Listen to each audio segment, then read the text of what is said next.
My name is Elizabeth, and I thought I had it all. A loving husband, 2 beautiful children, and a fulfilling job.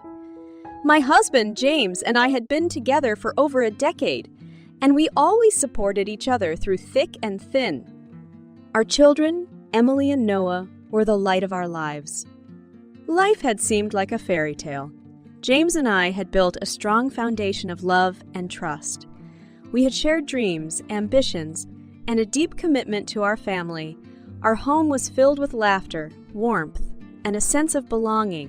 One evening, as the sun set and cast a golden glow across our cozy living room, James and I sat on the couch, lost in conversation.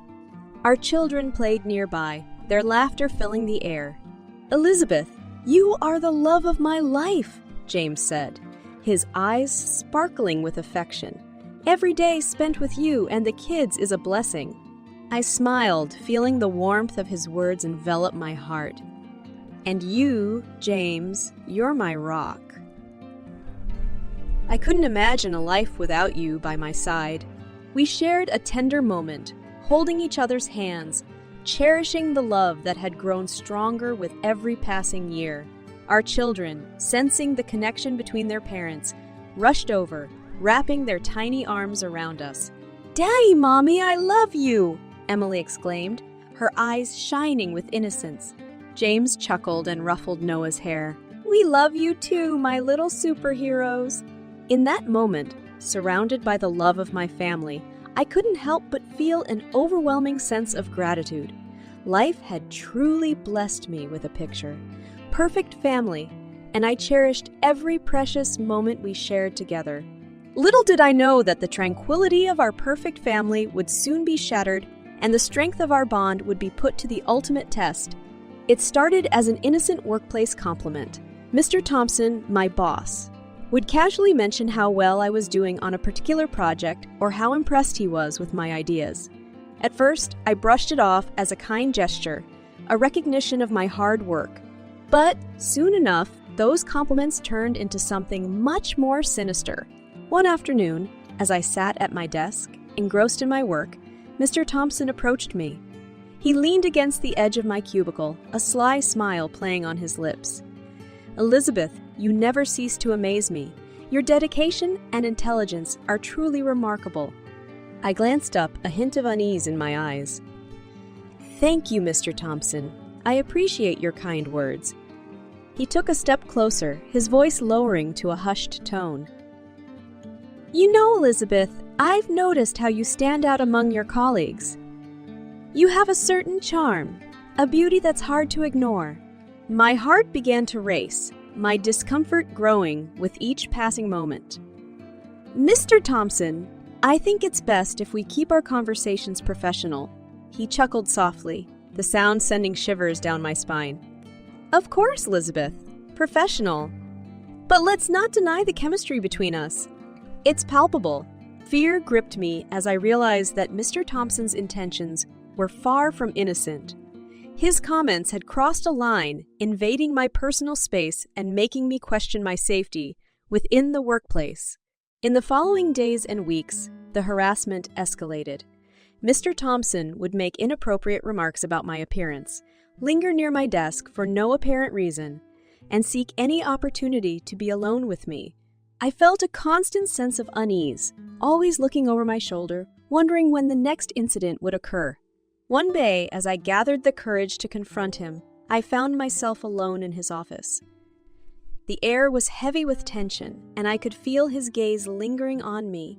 I took a deep breath, my voice trembling. "Mr. Thompson, I want you to stop this harassment. It's unacceptable, and I won't tolerate it any longer." He smirked, his eyes filled with arrogance. "Oh, Elizabeth, don't be so uptight. I just want to have some fun. No one will believe your word against mine." My heart sank, but I refused to let fear overcome me. "I'll make sure that everyone knows the truth, Mr. Thompson. I won't let you get away with this." With that, I gathered my courage and stormed out of his office, vowing to take action and put an end to the torment I was enduring. The days had become a living nightmare. Mr. Thompson's harassment had reached a boiling point, leaving me feeling trapped and terrified. But on that fateful afternoon, as the weight of his unwelcome advances bore down on me, I found the strength to escape. It was a gloomy Tuesday, the air heavy with tension. As I walked into Mr. Thompson's office for what I hoped would be a routine meeting, I could sense something was off. His gaze lingered on me a little too long, his eyes filled with a sinister desire. He closed the door behind him, a smirk spreading across his face. "Elizabeth, I think it's time we take our relationship to the next level." "Don't you?" My heart pounded in my chest, my fight or flight response kicking into high gear.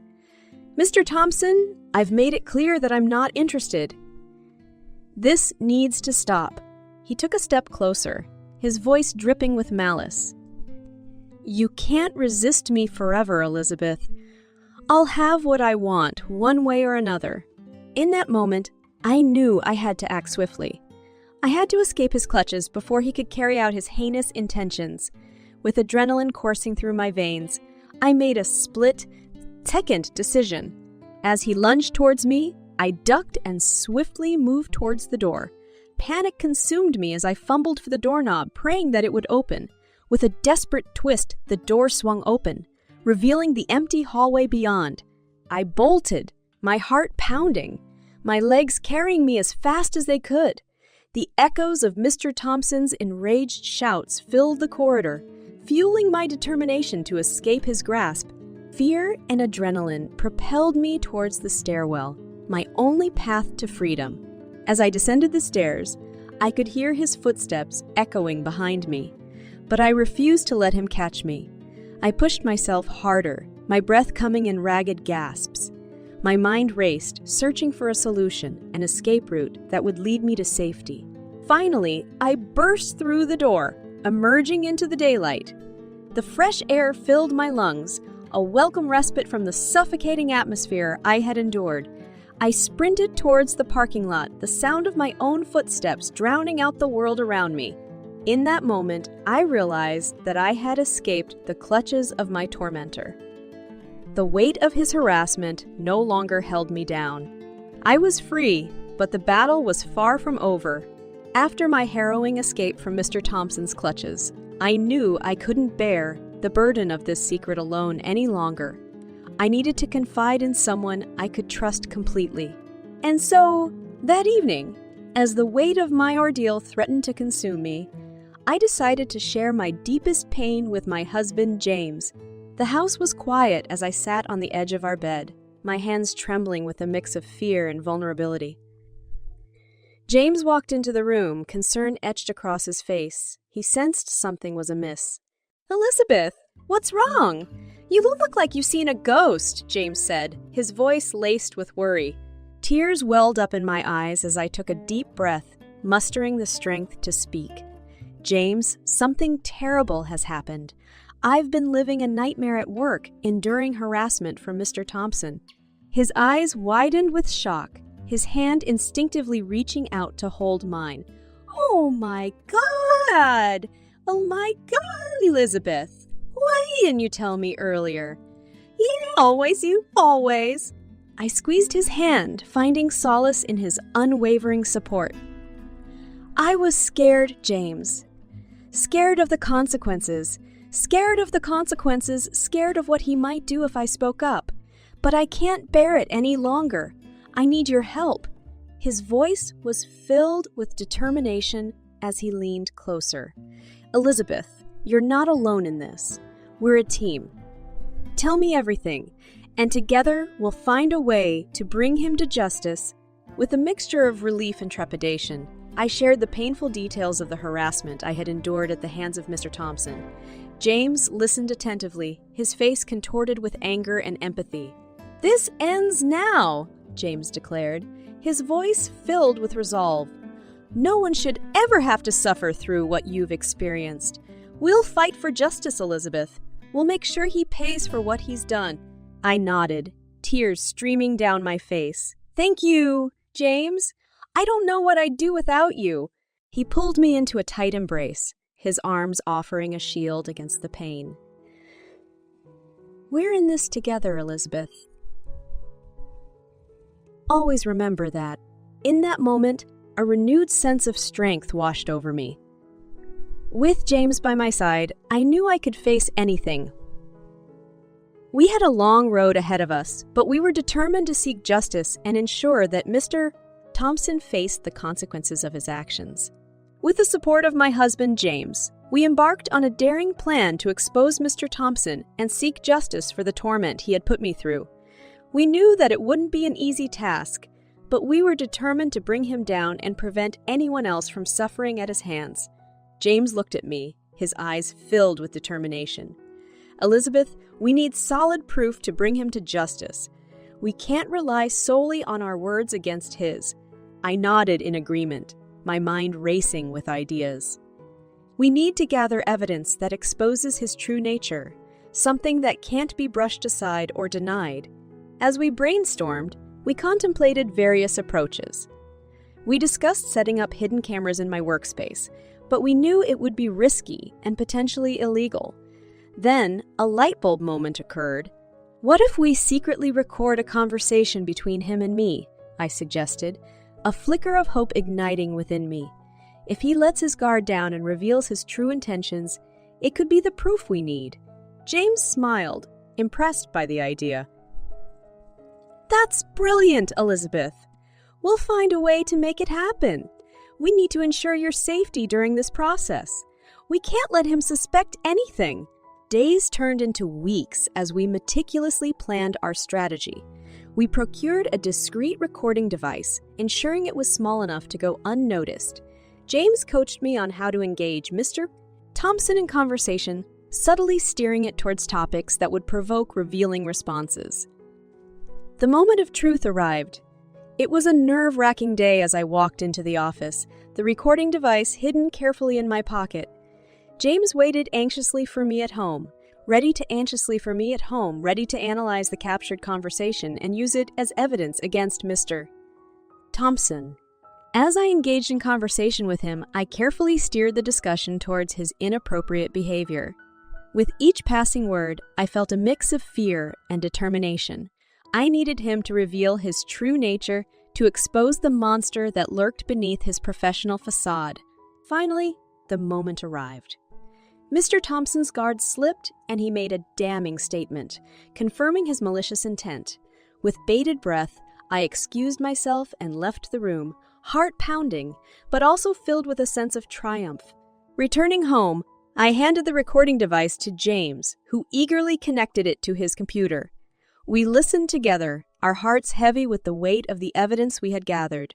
It was undeniable proof of Mr. Thompson's harassment and misconduct. "We have him, Elizabeth," James said, his voice filled with satisfaction. "This is the leverage we need to ensure he pays for what he's done." A sense of justice and relief washed over me. We were one step closer to our goal of exposing Mr. Thompson's true nature and seeking retribution for the pain he had caused me. With the damning evidence in hand, James and I knew it was time to confront Mr. Thompson and make him face the consequences of his actions. The weight of anticipation and anxiety hung heavy in the air as we walked into his office, determination fueling our every step. Mr. Thompson glanced up from his desk, surprise etched across his face. "Elizabeth, James? What brings you here? Is there something I can help you with?" I took a deep breath, my voice steady but filled with a quiet resolve. "Mr. Thompson, we have something important to discuss. We have undeniable evidence of your harassment, and we are prepared to take it to the authorities unless you do the right thing." His face paled, a flicker of fear crossing his eyes. "You can't do that. Think about the consequences it will have on my career." James spoke up, his voice laced with anger. "You should have thought about the consequences before you started harassing my wife. We're done playing your game, Mr. Thompson. It's time for justice." Mr. Thompson attempted to regain his composure, his voice strained. "This is a misunderstanding. I never intended to harm Elizabeth. It was all just harmless flirting. I stared at him, my eyes filled with disappointment and disgust. Harmless? There was nothing harmless about it. Your actions were unwelcome and crossed the line. We have proof, Mr. Thompson, and we're prepared to take legal action. The room fell silent, the weight of the moment palpable.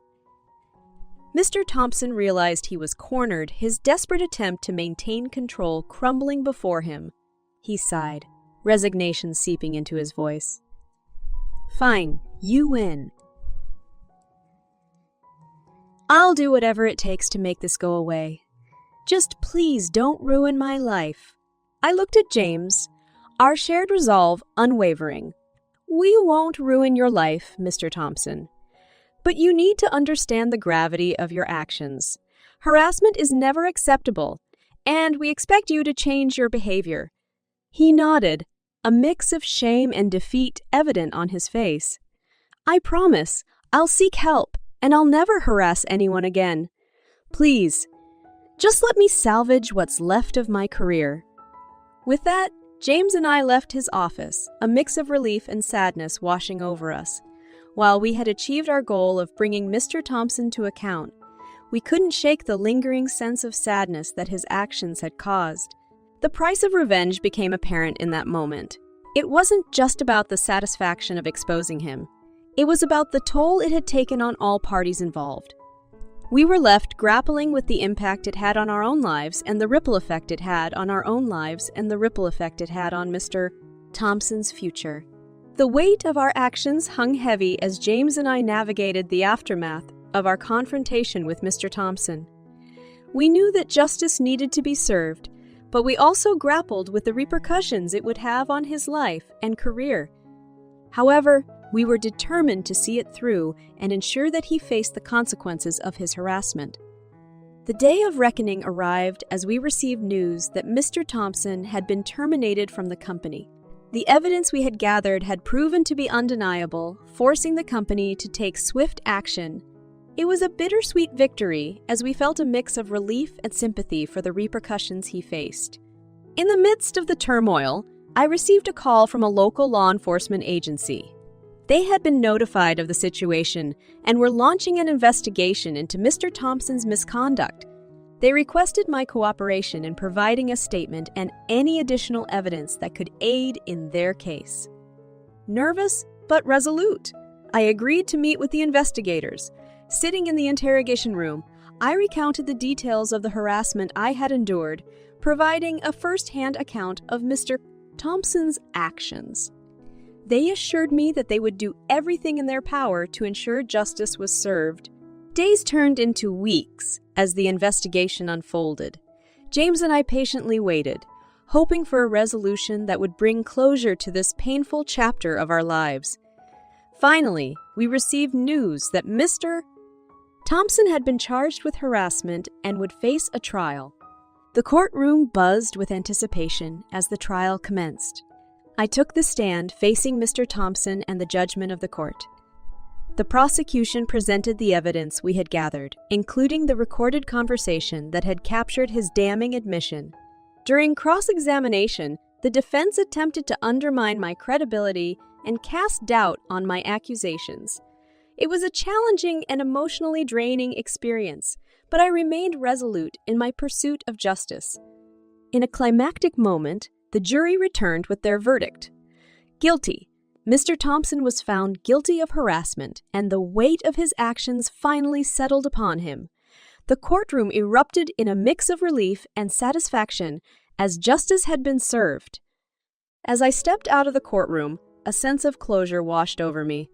The nightmare I had endured had come to an end, and I could finally start rebuilding my life. James stood by my side, his unwavering support a constant source of strength. "We did it, Elizabeth," James said, his voice filled with pride. "You showed incredible bravery throughout this entire process." I smiled, feeling a newfound sense of empowerment. "We did it together, James. Thank you for standing by me every step of the way." The road to justice had been arduous, and the scars left behind were deep. But we had achieved our goal. not only for ourselves, but for others who might have fallen victim to Mr. Thompson's harassment. We hoped that this case would serve as a deterrent and bring about a safer and more inclusive workplace for all. With justice served, we could now focus on healing and moving forward, knowing that we had made a difference. The journey had been challenging, but we emerged stronger and more determined than ever to fight against harassment and stand up for what is right.